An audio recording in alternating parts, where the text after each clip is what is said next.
Quick, what's more American than baseball and apple pie?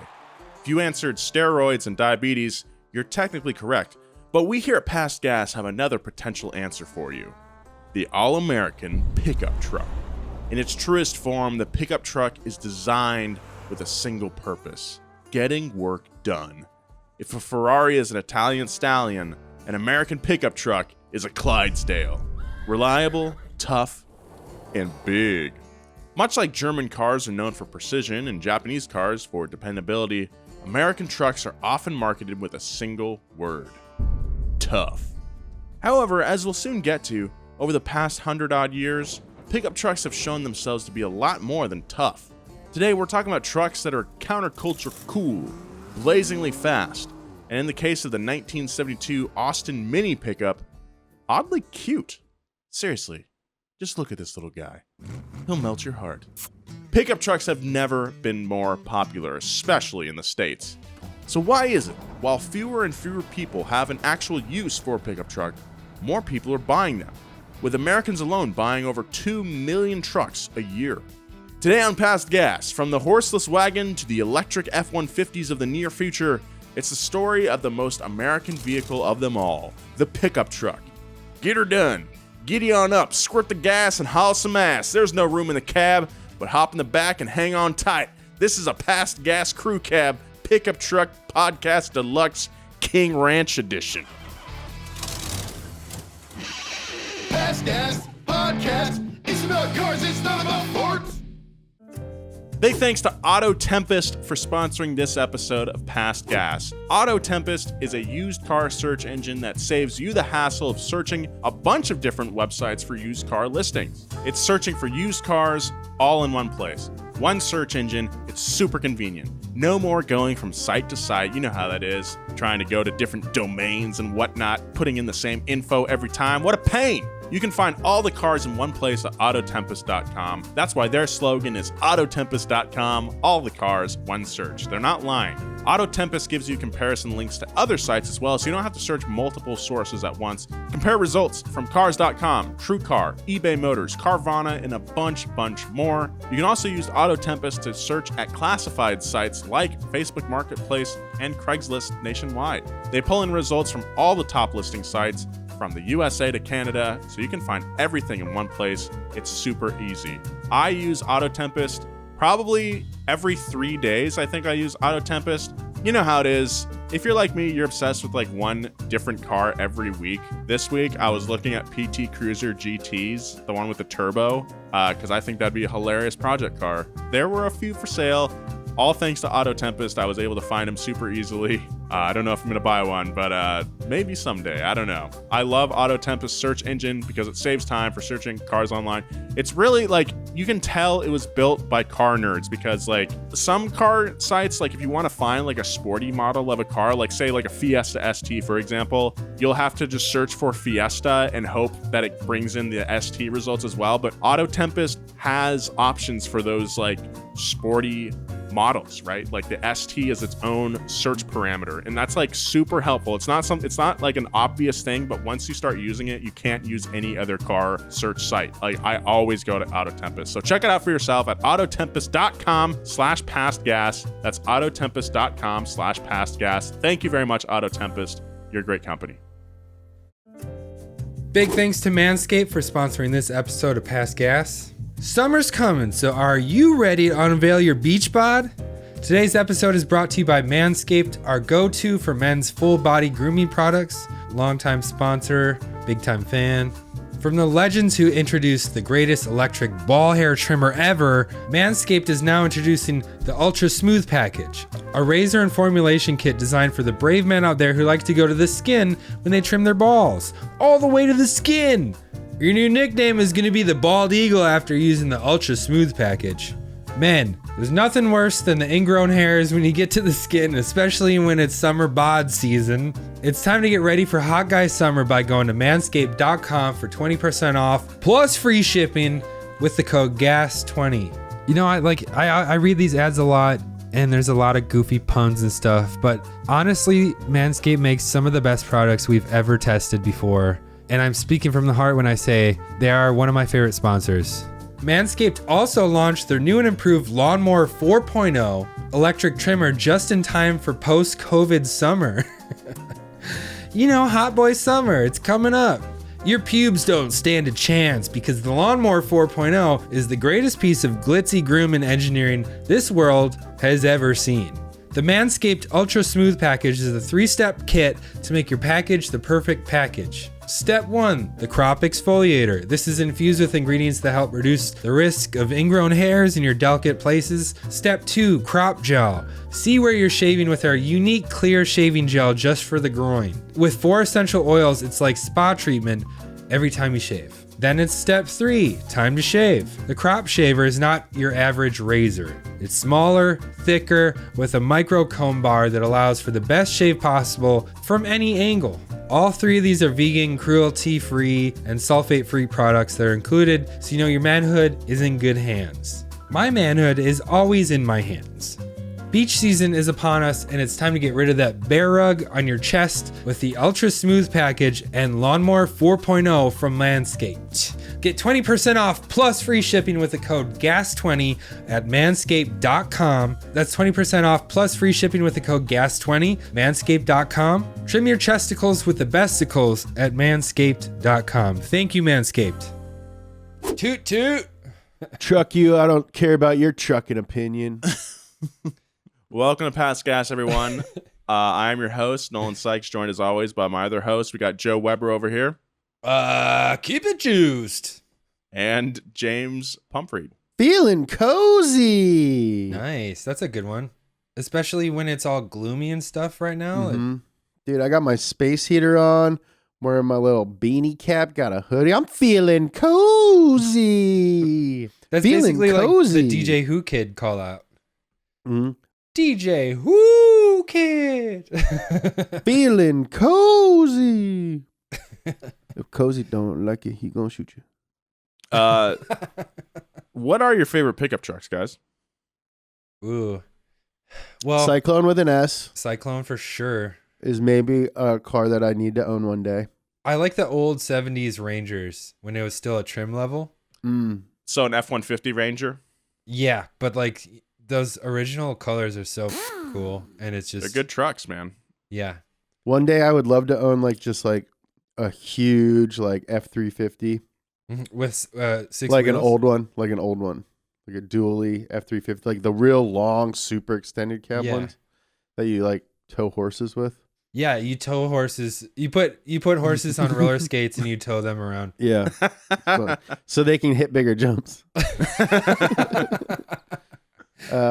Second gen Lightning is up there. Yeah, that's probably my favorite truck. I think my real answer would have to be the 2004 Ram 1500 that we owned for a long time. It's a V6. Did not have the Hemi, but it still towed our race trailer everywhere we went. I logged a lot of miles. Was that one, if it had a Hemi in it, was that the RT? I think they just called it the Hemi, or it Okay. was just like the Hemi designation. Because we were doing this Fast Trucks episode of D-List we were just talking about. Yeah. And there were so many cool trucks I didn't know about. We've been doing a couple episodes here and there about muscle trucks. Mm-hmm. And there's just so many in between 2007 and 2017. It's hard to nail them all down. I do believe the most recent RTs that Dodge put out, you could either have them in 4-door or 2-door. Yeah. And they had the Hemi, of course, but they also had kind of blacked out headlights, I think was an option. Kind of like an appearance package, but also really big wheels as well. Yeah. Was the marker of that truck. Honestly, dude, if I had enough parking space here at my apartment, I would definitely consider a 2-door Ram for sure. Just because I love the Ram. And you got truck nuts on it in your fantasy or no truck No nuts? truck nuts. No truck nuts. If I had the RT, I would lower it a little bit. I've always loved lowered trucks. I love that it pisses people off so much. I love it. I want to get a Ford Ranger Splash. Ooh. Splash with the nice Yeah. the styrofoam cup graphic on the side. Yeah, with the cool graphic, and get a yellow one or a teal. Yeah, coming down to LA, you kind of not sour your opinion on trucks, but like my opinion on trucks has changed a lot. Definitely, like you'll see people driving around in like full size trucks, and you're like, what are you doing? The roads aren't wide enough. They're not Get out of wide the enough. road. You're too big and you're scaring me. Exactly. You're But- in my lane. You know, like growing up, all of us grew up in somewhat rural areas, except for Joe. Maybe Joe, were you in the city? Technically in a suburb, but I was like 2 blocks away from the city. But I was Okay, in a but city. we all Yes. come from places where trucks were popular. I would imagine. I'd say trucks are very popular in Louisville, Yeah, Kentucky. I just came back from visiting my hometown of Atascadero, California. Kind of Love a very, Atascadero. very rural area, but like Yeah. it's all trucks. Everyone drives a A truck. lot of people towing horses around. A lot of people towing going off of horses, jumps. just like not for no reason, just having your dirt bike in the bed, just cruising around with that. You never know when you're gonna see a cool jump.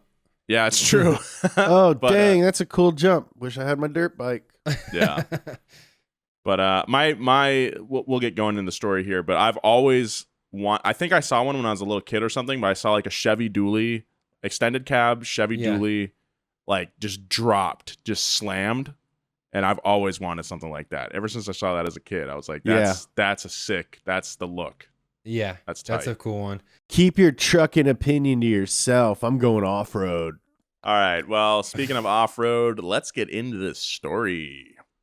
The history of pickup trucks is nearly as old as cars themselves. The same way that cars have their origins as horseless carriages, it was immediately obvious to early inventors that an engine-driven replacement for the horse-drawn wagon, a mainstay of farm work and goods delivery, had huge potential.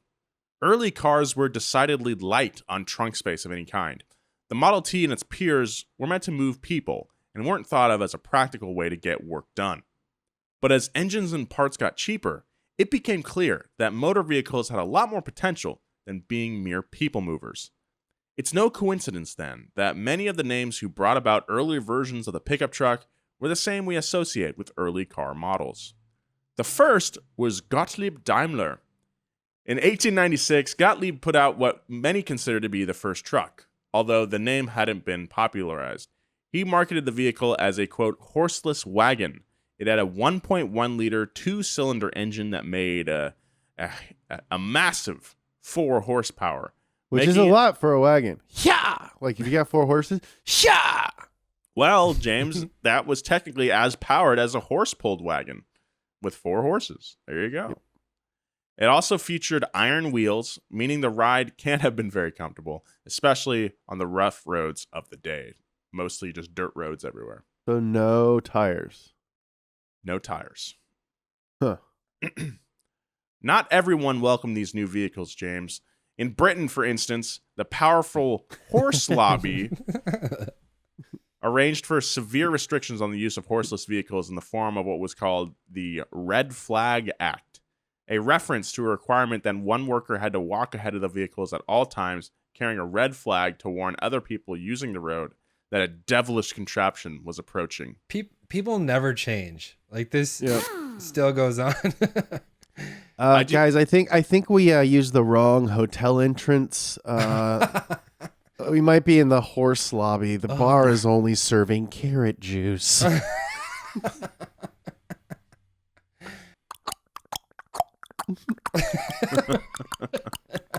Is that you drinking carrot juice, or is that No, you that's clomping it. around? Clomping around, dancing. Wow. Even after horseless carriages overcame resistance from Big Horse, there was still skepticism about the ability of trucks to get work done.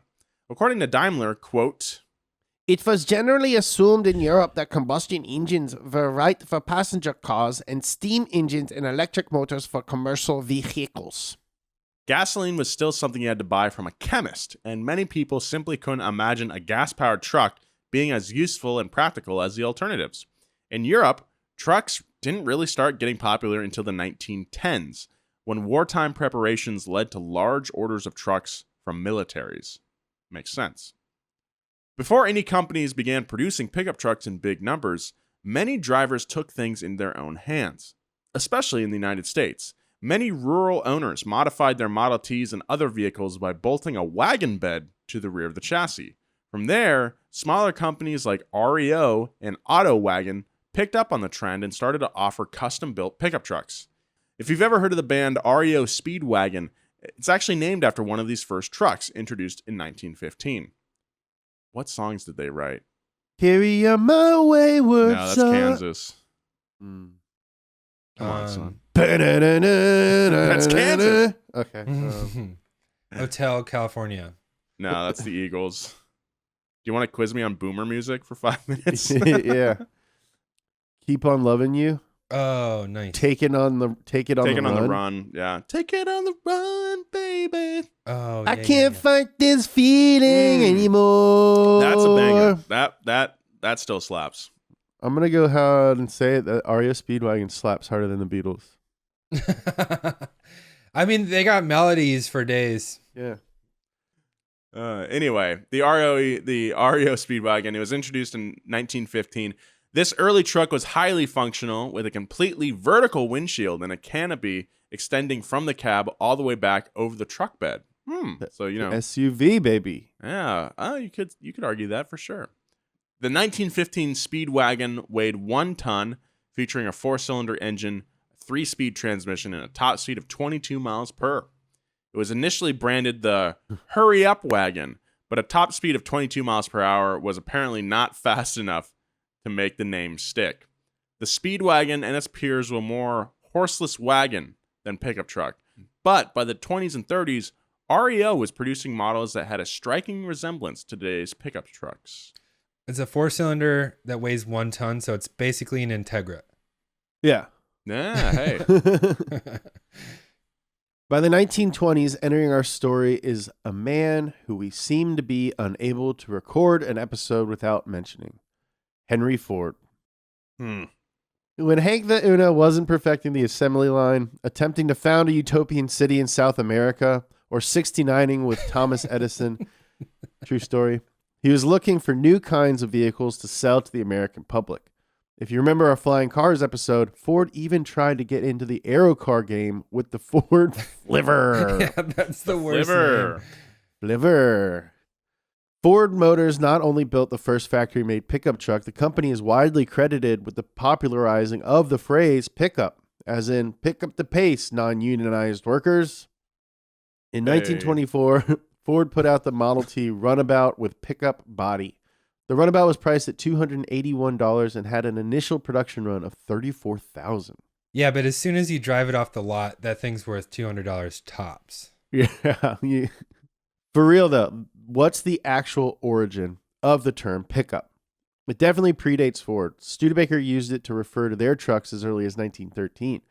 One urban legend attributes the name to the fact that early pickup models were typically optional add-ons to existing vehicles and thus had to be picked up by the customer at the dealership.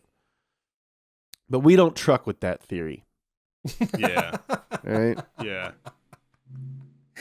Truck you! Truck you! I don't give a truck about your opinions. I'm going off-road. We don't have to bleep anything in this episode. This is Yeah. fun.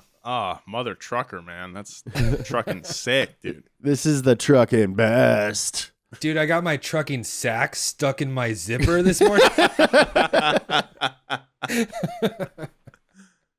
The most obvious exclamation for pickup truck would be that you pick things up to put them in the truck bed. Hence, pick up. I don't know if I like any of these. I don't know. That urban legend is definitely bull. That doesn't make any sense. Oh, sorry. It's truck. Wait. It's bull truck. It's bull truck. It's bull shift.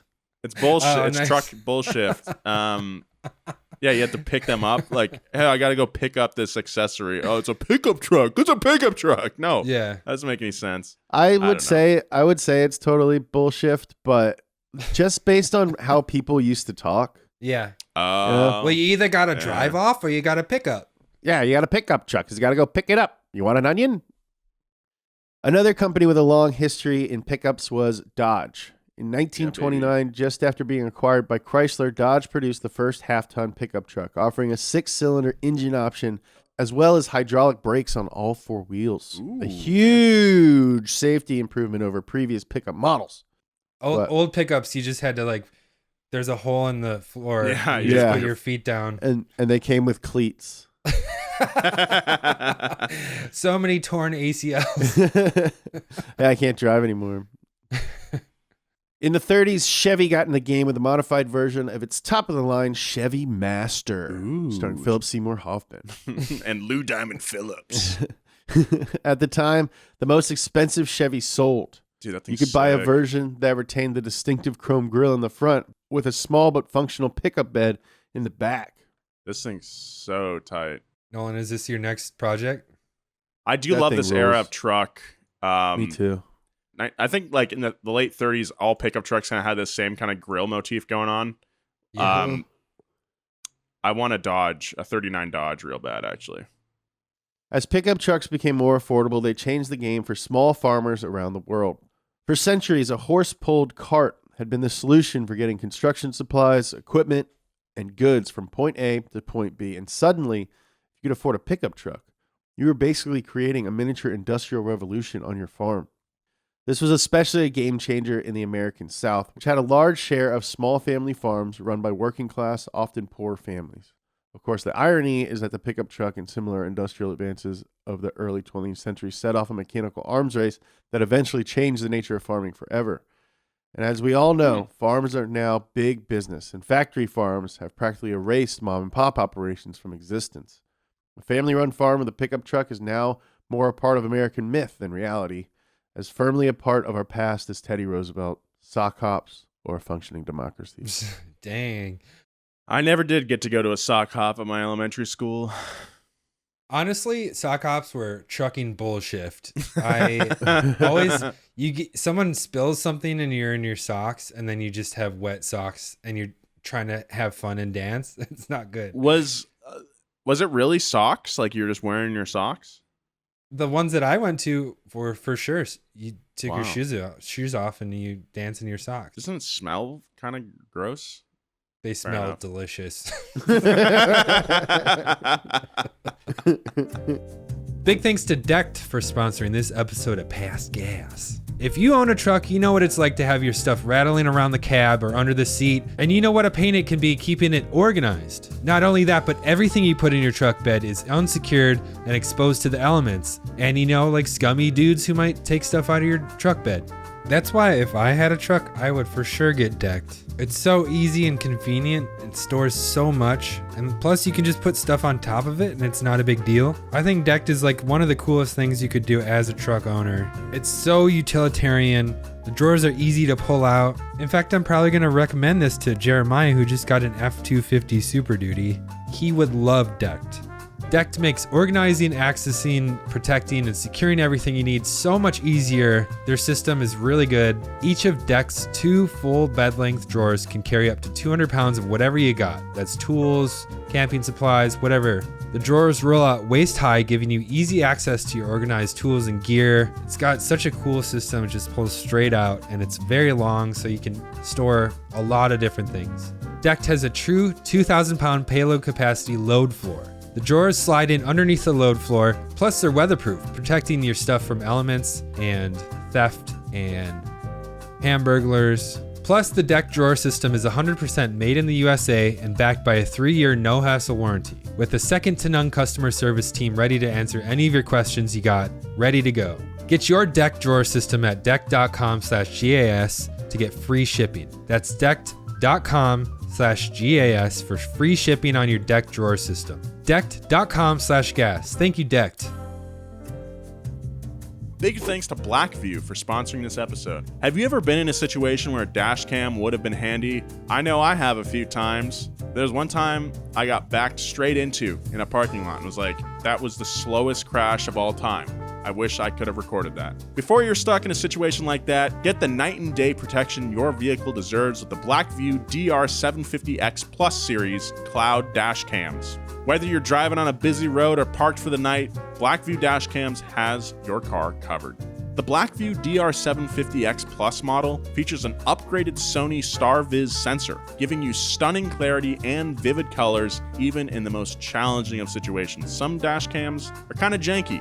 Not Blackvue. The extended dynamic range means your Blackvue dash cam will capture even more detail in highlights and the shadows. That means no more blowing out license plates with your headlights at night, and during the day, colors and details are preserved throughout the whole frame. When capturing some sort of accident or any crazy event while you're driving, you're going to want as much detail as you can to pass on to your insurance company or even law enforcement if the need be. The front camera records full HD 1080p at 60 frames per second, letting you capture critical moments even at high speed. The Blackvue DR750X Plus features a built-in voltage monitor, letting you hardwire your Blackvue for ultimate protection when you're away without draining your vehicle's battery. That's cool. With Blackvue Cloud, you can rest easy, knowing you can check in on your car at any time and even receive notifications on your phone. That's awesome. I love that you can use Blackvue Cloud to check in on your car at any time. I think that's a great feature. Blackvue DR750X Plus series. Dash cams you can rely on. Please go to blackvue.com/gas and use promo code GAS to get 10% off any Blackvue dash cam. That's blackvue.com/gas. Free shipping for orders over $200. Thanks again, Blackvue, for sponsoring this episode. As the 1930s gave way to World War II, pickup trucks were used extensively in the field, namely models built by Dodge, the primary supplier of lightweight vehicles for the American military. These trucks included the Jeep-like 1940 Dodge VC5, as well as the half-ton WC series that was made in a variety of open and closed cab configurations. When we talk about the effect the war had on cars, we usually talk about GIs falling in love with European sports cars while overseas, but the war also gave millions of men their first up-close experience with pickup trucks, and many went home and looked for a civilian version. After V-Day, or Victory Day, probably Europe, V-Day Europe, Dodge tried to keep the post-war momentum going with the 1946 Power Wagon. Hell yeah. Yeah, this thing's cool. Cool, one of the coolest trucks ever, for sure. It's Definitely a cool name, too. It's a 1-ton, 4-wheel drive consumer version of their military truck with civilian-grade sheet metal in place of heavy-duty stuff used overseas. It was the first production 4-wheel drive pickup, although a company called Marmon Harrington had been converting Ford pickups to 4-wheel drive during the 30s. The Power Wagon was a hit with both veterans and consumers at large, and Dodge continued to sell it for over 20 years, ending production in 1968. The 4-wheel drive also became a standard feature in many pickups, as we now know. Dude, if you have a Power Wagon today, like, that's such a flex.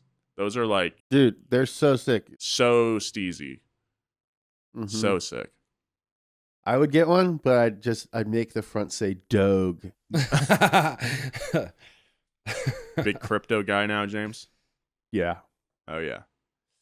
Another iconic pickup truck of the post-war era was the 1947 Willys Overland Jeep truck, which was based on the design of the Willys Jeep station wagon, itself a first in 1946 as the first ever mass-market station wagon. Wow. Like the Power Wagon, the Willys Jeep truck was a 1-ton 4-wheel drive truck with the distinct Jeep grille and a boxy functional design. It featured a 3-speed transmission as well as a 2.2-liter Go Devil straight-4 engine, the same virtually indestructible engine used by Jeeps in World War II. The Jeep truck was a huge success, selling over 200,000 units from 1947 to 1965. You know what would be like the sickest barn find ever is if you found a crate with like an unadulterated Jeep inside that hadn't been put together yet. Oh yeah, dude. Yeah. That'd be trucking amazing. That'd be so the coolest. sick, That'd be dude. the coolest shift ever, dude. Dude, I would bust a lug nut. Meanwhile, Japanese manufacturers were also developing trucks of their own. Before the war, Kiichiro Toyota, who would go on to found Toyota, released the Toyota G1 in 1935. Toyota's dream was to build passenger cars for the Japanese market, but Japan of the 1930s was still a developing nation, and the average Japanese consumer couldn't afford a car. And that's what led Toyota to focus on the G1 truck, which was 20 feet long and almost 3 tons more truck than pickup, like heavy-duty truck, with a large truck bed behind the cab and a massive 3-tiered chrome grille. The G1 was Toyota's first production vehicle, and it was largely an experiment. Buyers were assured that if they had issues with the trucks, they could bring them to the factory to be repaired or even replaced free of charge. Very kind of them. This thing is amazing. It's a really cool truck. It was also at this time that Sakichi Toyota developed what would become a distinctive philosophy of Toyota as a company, the 5 Whys. They don't sell hamburgers, okay? The 5 Whys, get it? The 5 Whys isn't just what you ask yourself after eating too much Five Guys. See, nice. See, you don't ad lib because the jokes are better than the jokes than are yours. better. Jokes are better. The 5 Whys isn't just what you ask yourself after eating too much Five Guys. I've been there, man.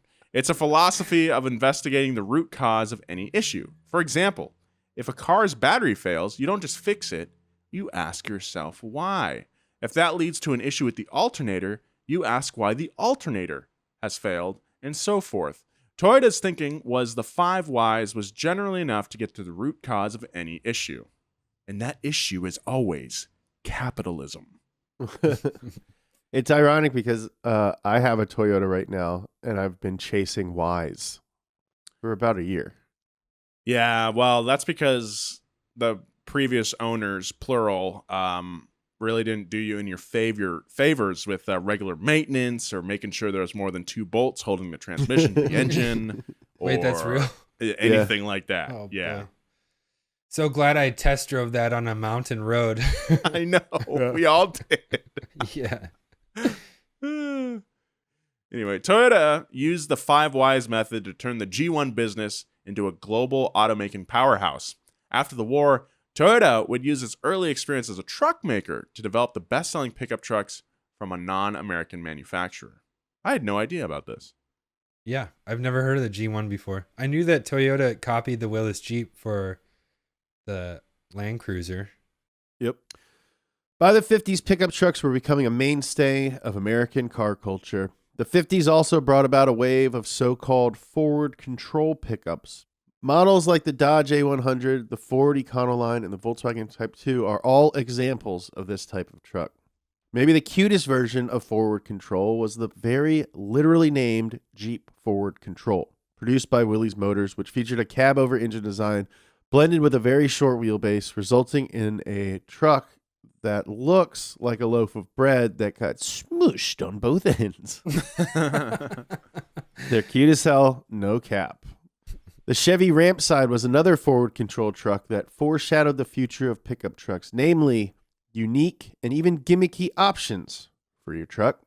The Rampside is exactly what it sounds like. In addition to a tailgate at the back, there was a ramp on the side between the wheels that folded down to give you walk-in access to the bed.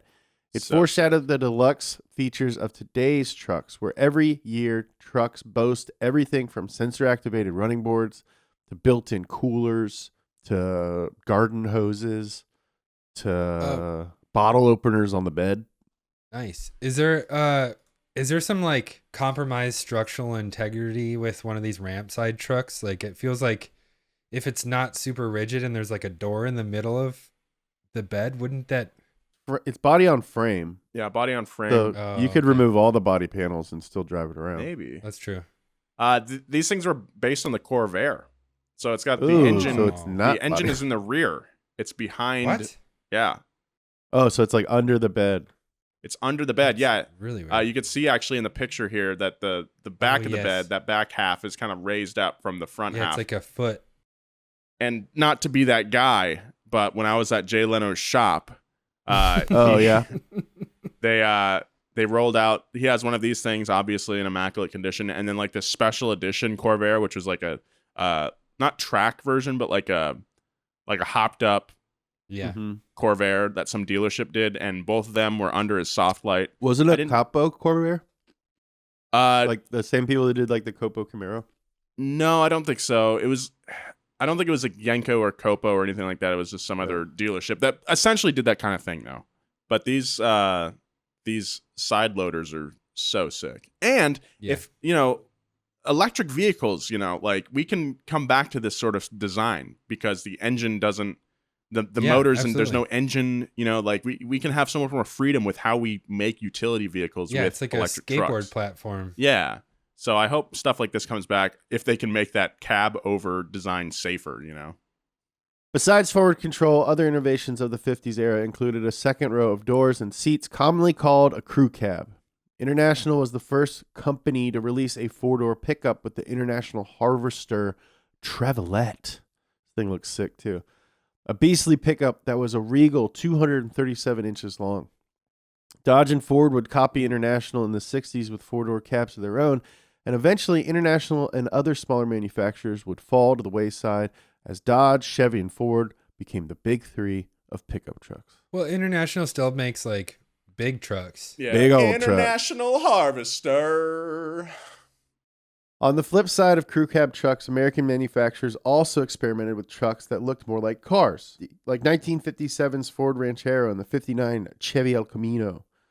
Pickup truck was now a concept firmly embedded in consumers' minds, freeing up designers to play with that concept and create different versions for different needs. There's an amazing 57 Ranchero in my neighborhood that's matte black and just like immaculate. So tight. 57 Ranchero sounds like a desert rock band. Yeah. Like, oh, we're opening for Queens of the Stone Age. I was going to say Josh 57 Holmes got to be a Ranchero. part of it somehow. Yeah. As American trucks mostly got bigger, Japanese competitors found an opening with a new concept for the time, the compact pickup truck. Nice. Datsun and Toyota both had entries into the category, with the first being Datsun, who brought the Datsun 1000 to the United States in 1958 to play David to Detroit's three-headed Goliath. Oh. You thought regular Goliath was scary. What if he's got three heads? The car, which had a measly quarter-ton carrying capacity and 37 horsepower, flopped, selling 10 units in the first year. That's a trucking disgrace. That's so trucking embarrassing. That is 10 more than the Cybertruck, but still. Datsun managed to get its act together a decade later with a Datsun 520. Oh, smoke a beer, dude. Dude, and the 521. The 521 was a half-ton pickup with a 1.3 liter, 67 horsepower Nissan J13 engine. They sold tens of thousands of these guys stateside. This was followed by the 620, dude, which earned the incredible nickname, the Little Hustler. Ooh, yeah. That's what we call our PA, Jimmy, Little Hustler. The 620 was stylish. The grille boasted 4 headlights arranged horizontally, giving the truck a muscle car look when viewed from the front. Yeah, these are sick. I know, I love them. As the prosperous 50s morphed into the psychedelic 60s, style was increasingly becoming a consideration for pickup truck owners. A survey at the time found that 40% of American buyers admitted to never using their Little Hustlers for work. Yeah, they use it for hustling, dude. They use it for hustling, man. It's not work. It's a hustle. It was a sure sign that the pickup truck was moving from a utilitarian tool, a workhorse replacement for the literal workhorse on a farm, to becoming a cultural statement piece. The pickup truck, especially in America, meant something, although just what that something was depended on who you asked. Very intriguing, James. By the 50s and 60s, pickup trucks, which had started their lives as a Purely practical replacement for horse-drawn wagons. were now a cultural icon in their own right. Just like cars represented freedom, independence, and prosperity, pickup trucks had their own set of cultural associations. Some good, some bad. Pickup trucks were now what many companies tactfully called lifestyle vehicles, meaning that many pickup drivers were never really planning on getting work done in that pickup. They just identified with the feeling and value of work. Kind of like how Gatorade is a lifestyle drink for people who want to feel like they're sporty and not just drinking sugary water with food coloring. Yeah. I actually love like when this lifestyle trucks first started taking off. I love all those like super limited edition ones that came around in like the 60s and 70s, like the Dodge Warlock. They named a bunch of them like after James. Like there's a Gentleman James. There's a the Gentleman James. That was an El Camino, was it not? I believe that was an El Camino. I'm not sure.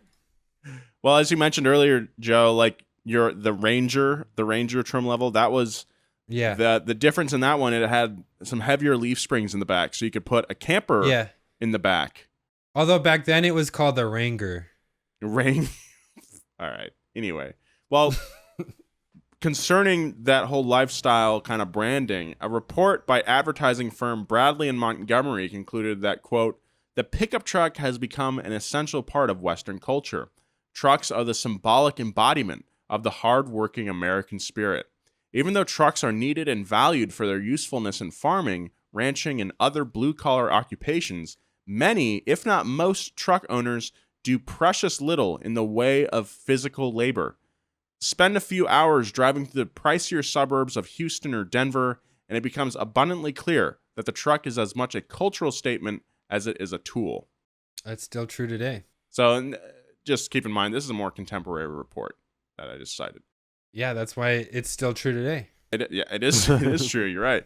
The report also cited a study indicating that truck owners saw their vehicles as more than just a way to get around town, with over 45% of owners spending $1,000 on customizing their trucks. 64% of truck owners even considered their rigs to be, quote, an extension of their personalities. And I don't think that's just exclusive to truck owners. That's anybody who customizes your car, like, you definitely feel that, you know? I know, but 45% spent over $1,000 on customization. Like, compare that to cars. That is actually huge. Quite staggering. That is Especially when you consider that mind-blowing. trucks are the most, like, popular vehicle in the U.S., too. Yeah, when you think about it, I mean, many pickup trucks you see around have at least a different set of wheels, or even just a set of tires. Like, a set of off-roading tires counts, and that'll run you $1,000 easy. Yeah, for sure. You get a couple, like, Calvin Peen on stuff stickers. Yeah, you spend like $400 on bumper stickers, you're there, man. A lot of stickers. While the pickup truck played a key role in the development of the American West, the pickup truck is most strongly associated with the American South. A lot of that has to do with a history of America that's way older than cars. In 1801, 95% of Americans lived and worked on farms. 100 years later, at the beginning of the 20th century, that number was down to just 35%. Still a large percentage, but down significantly. Today, that number sits at a tiny 1.3% of the American population. The American way of life has massively shifted from rural to urban, but in the South, many still identify with the rural way of life. While these associations are largely nostalgic and positive, pickup trucks also carry with them negative stereotypes we're all familiar with. They're sometimes associated with the good old boy culture of the South, a culture of Confederate flags and intimidating black folk. Most recently, though, some pickup truck drivers have turned to rolling coal, which we here at Pass Gas like to call automotive pants shifting. Even amongst those who don't roll coal, studies have found that massive numbers of pickup truck drivers are installing aftermarket devices to evade emission standards. Also not a cool thing to do. Just like the Toyota Prius has become a tired stereotype for a coastal elitist who drinks $6 lattes and listens to NPR, the pickup truck comes with its own set of baggage. As America becomes increasingly divided along political and geographic lines, many people see their vehicles as a way to express not just their personality, but also which side of the cultural divide they fall into. In fact, a popular bumper sticker from many coal rolling rigs is Prius repellent, and a reporter at a coal rollers rally recorded criticism from interviewees of, quote, walkers, joggers, cyclists, hybrid and Asian cars, and even police officers. So get out of my way. At the end of the day, a pickup truck is a pickup truck, and all the stereotypes we just listed are just that. They are stereotypes. Pickup trucks themselves are not that culturally charged. It's more of a reflection of how everything these days seems to be more potentially controversial. Here at Donut, though, we love all cars, and that means we love pickup trucks too. I do love that 2004 Ram 1500 V6. We also love freaking Rivians. I can't wait for Rivians to come on the market. I would get one. Yeah, we'll see. We'll see what happens with that. The new Lightning is electric. That's pretty cool. Yeah, that reveal is coming in next week on the 19th. So by the time this is out, you probably already heard of it. Big thanks to Manscaped for sponsoring this episode of Past Gas. Summer's coming. Are you ready to unveil your beach bod? Today's episode is brought to you by Manscaped, our go-to for men's full body grooming products. From the legends who introduced the greatest electric ball hair trimmer ever, Manscaped is now introducing the Ultra Smooth Package, a razor and formulation kit designed for the brave men out there who like to go to their skin when they trim their balls. Your new nickname is going to be the Bald Eagle after using the Ultra Smooth Package, that's for sure. Men, there's nothing worse than the ingrown hairs when you go to the skin, especially when it's summer bod season. You don't want to have ingrown hairs, I guess. It's time to get ready for Hot Guy Summer by going to manscaped.com for 20% off plus free shipping with the code GAS20. Manscaped also launched their new and improved Lawnmower 4.0. It's an electric trimmer just in time for post-COVID summer, when you're shaving to the skin. Honestly, this is my favorite trimmer I've ever used, and I'm not just saying that because they're paying me. The Manscaped Ultra Smooth Package is a 3-step kit to make your package the perfect package. Step 1, you got your crop exfoliator. It's infused with ingredients that help reduce the risk of ingrown hairs in all your delicate places. Step 2, you got your crop gel.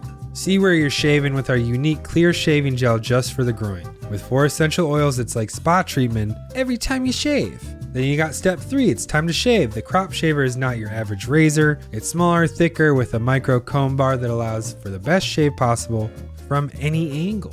Get 20% off plus free shipping with the code GAS20 at manscaped.com. That's 20% off plus free shipping on a ship with the code GAS20 at manscaped.com. Trim your chesticles with the besticles with Manscaped. Thank you, Manscaped.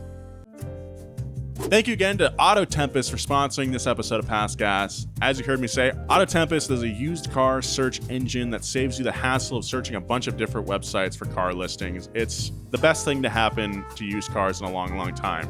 All the cars in one search. Auto Tempest compares results from Cars.com, TrueCar, eBay Motors, Carvana, and a bunch more. You can also use Auto Tempest to search on classified sites like Facebook Marketplace and Craigslist nationwide.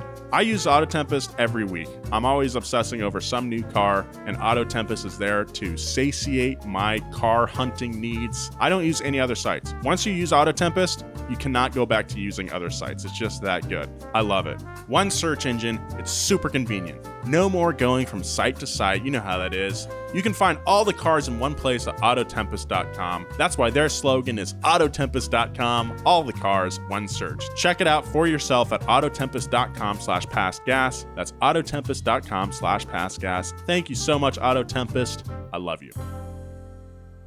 Trucks weren't always big and brash. By the early 1970s, the oil crisis, shirts available at donutmedia.com, led to a boom in the newly minted compact pickup truck market. Datsun and Toyota alone were selling 100,000 compact trucks a year in the United States, a staggering number that forced the trio of Ford, Chevy, and Dodge to come up with a response. Their answer came in the form of what were called captive import pickups, essentially foreign-designed trucks rebranded as American vehicles. For instance, the 1972 Ford Courier was a Mazda. Oh, yeah. And the Chevy Light Utility Vehicle, or LOVE, was an Isuzu in disguise. I love both these trucks. Yeah, I know. so A Chevy LOVE is really cool. My grandpa had a Courier. Like many of Detroit's offerings during the oil crisis, these trucks were flops. In fact, American manufacturers never really got their act together with compact pickups. Instead, by the 80s, the oil crisis had ended and America's returned to buying bigger trucks. The 80s did see Chevy launch the S10 and Ford launched the Ranger in 1983, a truck that stayed in production until 2012. But these small pickups were never as popular as their bigger, beefier brothers.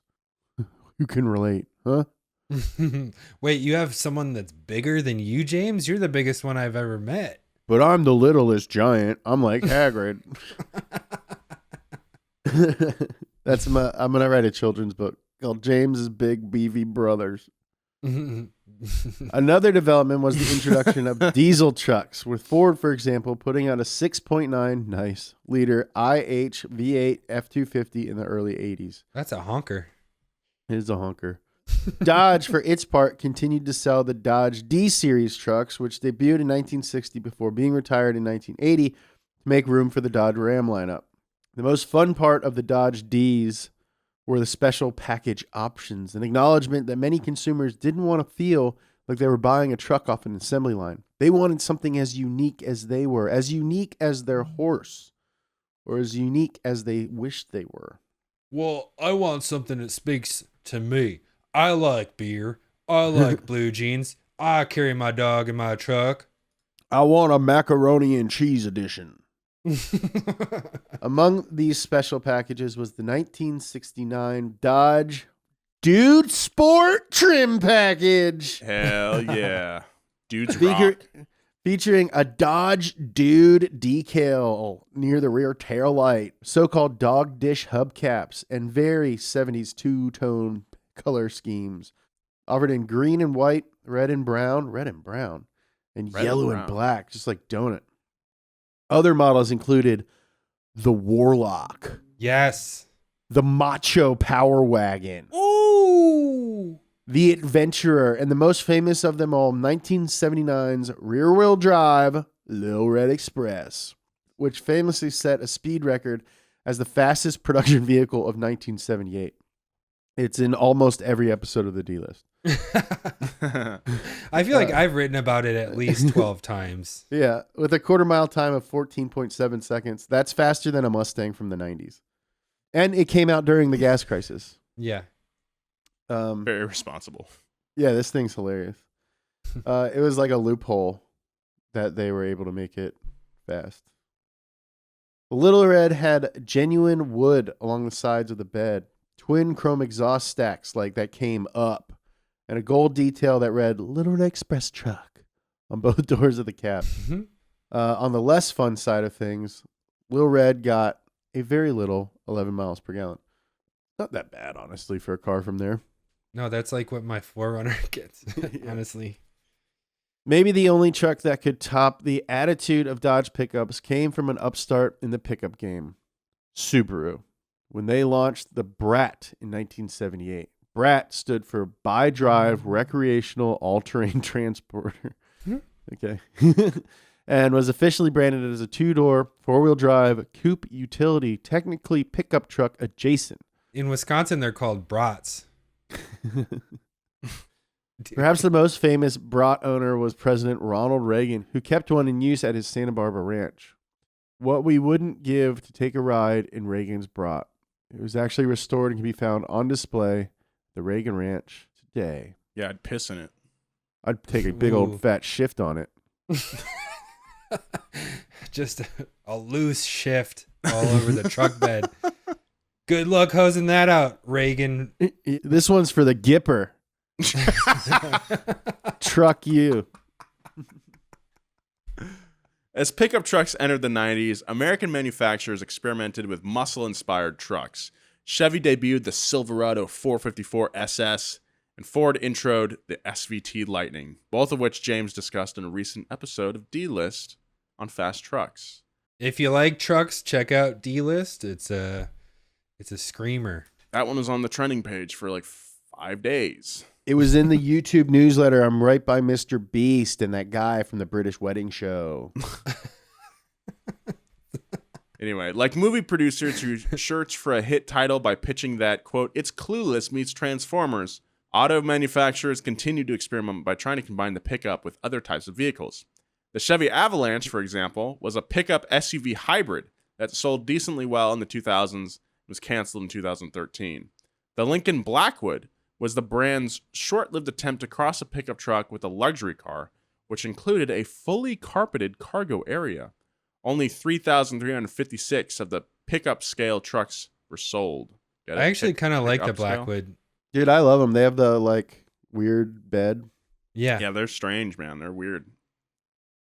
I just before moving on, the SVT Lightning, the second gen, is my favorite truck probably.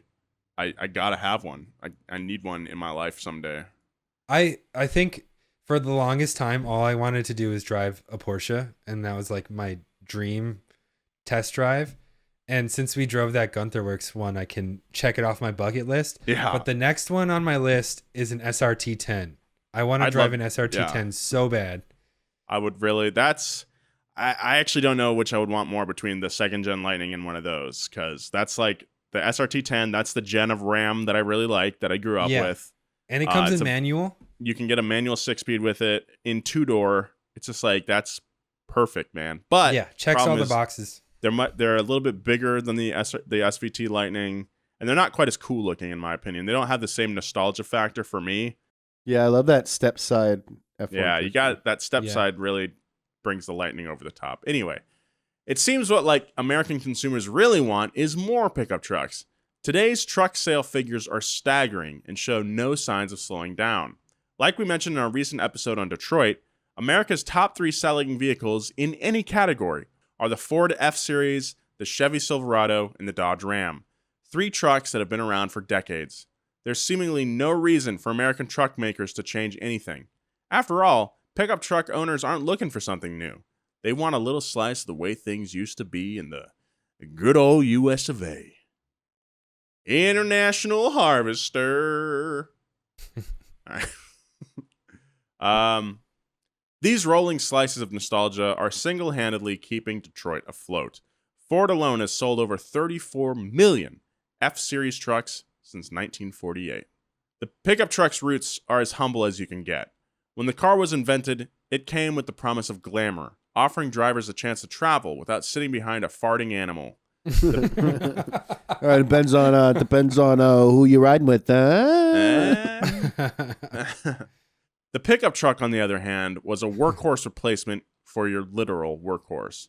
And since then, the pickup truck's come a long way. Instead of fading away along with our rural way of life, trucks have only become more popular. In 2021, a pickup truck means a lot of different things to a lot of different people. It's as much a myth as a vehicle. A myth that makes billions of dollars. Anyway, enjoy your pickups just like we do. Just don't roll coal. Seriously. It's a car version of your pants. Shifting. So what do you guys think? You guys are... What would it take for you guys to buy a truck? What? I might buy a truck today. Today? Really? No. Yeah. Really? Oh, now he's got a driveway. No, I want an old Ranger so I can buy plants and move furniture. What gen Ranger? Cheapest one I can find, like $1,500 truck. I mean, for that episode that we did of D-list Craigslist challenge, they're out there. You can find them. Yeah. Yeah. Just, you know what? The key is to search Ranger. Because a lot of people... They misspell it Ragnar. Anyway. Thank you so much for listening to Past Gas this week, guys. I love trucks, man. Okay, we get it. Doth protest too much. LA turned me to a soft boy. He doesn't like trucks, but now I do after doing this episode. Why don't you send us an email at pastgas@donutmedia.com? But why would people send an email, Nolan? You can ask questions. You can tell us we're dumb, tell us we're handsome, whatever you want. Suggest a topic, whatever you want to do. We have an email address now, finally. So why don't you hit that? pastgas@donutmedia.com. Let us know how you feel. Also, tell a friend about the podcast. If you have a buddy who you think would enjoy this show, let him know. Yeah, and go ahead and follow us wherever you're streaming this. It just makes it easier for you to listen to it. You'll know when a new one comes out, and it lets our sponsors know that we're doing a good job. So thanks for listening to our podcast once again. Follow James at James Pumphrey. Follow Joe at Joe G. Weber. Check out his Twitch stream as well. Twitch.tv/Joe Weber. Yeah, I drowned in a cesspool last stream, so that Great. was fun. Sorry I missed that. And follow me at Nolan J. Sykes. Big thank you to our producer, Thomas Willett, and our editor, Bridget Davies. I'm feeling cozy. All right. Be kind. Stay cozy. And keep it fired up. Don't shift your pants. Because Nolan will bust a lug nut. I regret everything.